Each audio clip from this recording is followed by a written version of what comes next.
Y ahora seguimos con la charla en cuanto a lo que corresponde a Posadas, Vladimir.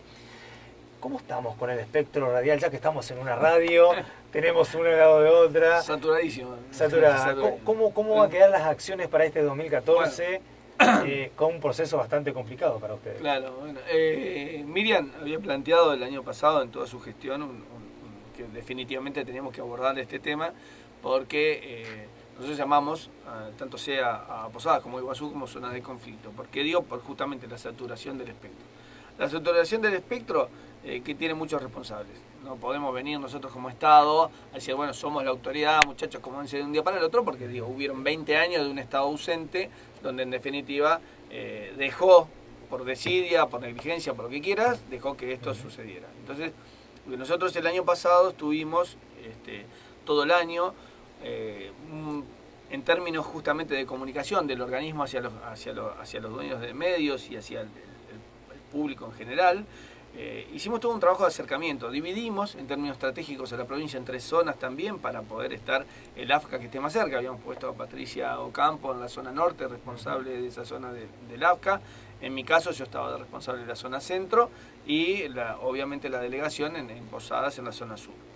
Este año incluimos a otro trabajador dentro del organismo y dividimos ahora en 4 la provincia. O sea, como para ampliar el espectro de trabajo. Para estar mucho más cerca y para poder ser mucho más fluido y tener además un conocimiento mucho más cabal inmediato. En ese sentido, hablando de 2013 y por ahí haciendo un breve resumen, sí. Hubo una actividad bastante acentuada del AFCA en cuanto a capacitaciones, visitas al interior, controles. Intensísimo porque ese era el objetivo. El objetivo era llegar con capacitación, explicando de qué se trataba la ley, sociabilizando la ley, haciendo entender que era mucho más de una puja de un grupo que no quería hacerse cargo de lo que tiene que ser, que vivir en un sistema democrático.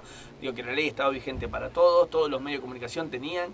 Nosotros veíamos un nivel de injusticia por exigirle el absoluto cumplimiento de la ley a de golpe comunicadores, dueños de medios que son más pequeños, frente a un grupo que se rebelaba ante eso. Entonces nos pareció más justo avanzar sobre la plena adecuación cuando sea la ley pareja para todos. Digo, hoy lo es. Pero durante todo el año pasado lo que estuvimos haciendo es eso, es acercándonos más, dando talleres, capacitando en varias cuestiones. La ley de servicios de comunicación audiovisual es riquísima, entre otras cosas, porque, por ejemplo, reconoce al público como un sujeto de derecho. La Defensoría del Público tiene que ver con eso. Es la primera vez en la historia de la comunicación que el Estado genera y construye un propio organismo que es la Defensoría del Público. Eso está dentro de la ley. La ley establece en determinados artículos que se genere, se arme esa defensoría. ¿Qué es eso? Es una herramienta para el público cuando siente vulnerado su derecho en frente a que no está siendo comunicado como su derecho lo exige. Claro. Entonces ahí presenta su denuncia, su demanda necesaria, el organismo interactúa entre aquel denunciante y el medio que vulneró, o por lo menos se presume que vulneró los derechos del público. De hecho, en ese sentido, Vladimir, doy marco de fe de que así pasó con otra radio que tiene el grupo 33 de medios, la 106.1 Radio Estación. Había sido tapada momentáneamente durante casi un año en la zona de Villa Cabello. Luego de haber radicado la denuncia, el AFCA actuó rápidamente. Bueno, ahí es otra área del AFCA también. O sea, yo lo que te decía era la Defensoría del Público, que también puede actuar el defensor del público porque siente un oyente que le están interfiriendo y quería escuchar tu radio, claro, y se le puso otra. De hecho fue así, por eso doy marco de fe. De que fue directamente. Hicimos una denuncia formal por escrito en el AFCA, en la delegación del AFCA con Miriam Duarte y Germán Kahneman.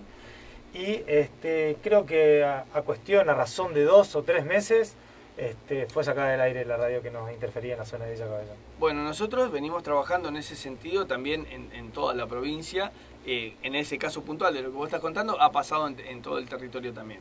¿Qué es lo que nosotros hacemos ahí ya tiene que ver con nuestra gestión en ese sentido? Digo, actuamos como AFCA tratando de mediar en la medida de lo posible para no llegar a instancias inclusive donde que tengan demandas concretas. Claro. O sea, nos ha pasado que hemos tenido interferencia de un medio que de otro, nos hemos comunicado con ambos dueños de los medios, corrigieron las irregularidades que en definitiva tenían que corregir y funcionaron perfectamente. La ley en ese sentido yendo más al corazón de la ley, no solamente es rica por eso, sino que es rica también porque al tomar al público como un sujeto de derecho, también contempla los derechos de la niñez, los derechos de, por ejemplo, tiene también la ley un organismo que es el regulador de medios, el observatorio de medios, sí, donde ahí están, por ejemplo, lo que sea violencia de género. Nosotros los talleres que hemos dado el año pasado también teníamos que ver con eso, con explicarle a los comunicadores la importancia de cómo uno, de golpe, por una cuestión de hábito, porque de golpe nadie se lo explicó en términos concretos de cómo podía estar generando esa violencia de género sin darse cuenta, comunicando cosas con cierta perspectiva que terminaba dañando a la mujer. En ese sentido, la importancia del rol trascendental que tiene la comunicación, nosotros claro, como comunicadores. Claro. Nosotros hicimos capacitaciones sobre el lenguaje que apunta también a eso mismo, a la responsabilidad periodística. Entonces digo, esa ha sido nuestra función el año pasado, por sobre todo, para justamente entre medio de todo esto ir explicando de qué se trataba la ley. Por eso te decía que iba mucho más allá de una pelea de un grupo contra el Estado o queriendo pasar por arriba de la democracia. Claro. Esto era mucho más. Y bueno, y eso lo hemos logrado, y este año vamos a seguir trabajando con eso, van a seguir intensamente talleres en toda la provincia, pero ya con un nivel de exigencia mayor a la regulación de cada uno de los lugares donde están usando el espectro. Y ahí tenemos el conflicto de Posadas, por ejemplo. En este sentido, Posadas, como capital de provincia, que por ahí siempre se denominó como una zona de conflicto roja, Posadas, Iguazú, donde el espectro radial está un poco saturado, no sé si un poco, creo que sí, bastante. Mucho. Ustedes como AFCA, ¿cuántas radios tienen censadas, registradas específicamente, estimativamente aquí en la ciudad de Posadas? Así, tentativamente hay aproximadamente entre 110 y 120 radios. En planilla. Claro, que están funcionando, que sabemos que están en el aire. Puede haber alguna más que no tengamos conocimiento. ¿Cuántas tendrían que haber? Y el espectro, la mitad. Por lo menos la mitad. Por lo menos la mitad. El espectro, lo que pasa es que hay que hablar de cómo se construye el espectro. Claro. Siempre respetando el dial salteado. Claro, vos tenés que la frecuencia va desde la 88.1 a la 107.9. Eso implica 100 canales. Pero cada uno que tiene una licencia se le tiene que respetar el canal adyacente. El de arriba y el de abajo, hablando más en criollo. Entonces eso te genera un espectro de 50 posibilidades.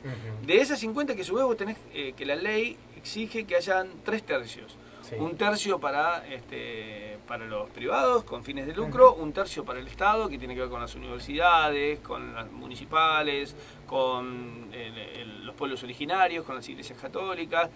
Y otro tercio que tiene que ver con las sin fines de lucro, donde ahí están, por ejemplo, las expresiones comunitarias, que son las más vulnerables realmente de todo el espectro, que también tienen una necesidad de ser escuchadas, tienen algo para decir y que por lo general este sistema hasta antes de la ley los había dejado de costado, digamos, que eran voces que tenían que ser escuchadas, pero que no tenían posibilidades reales.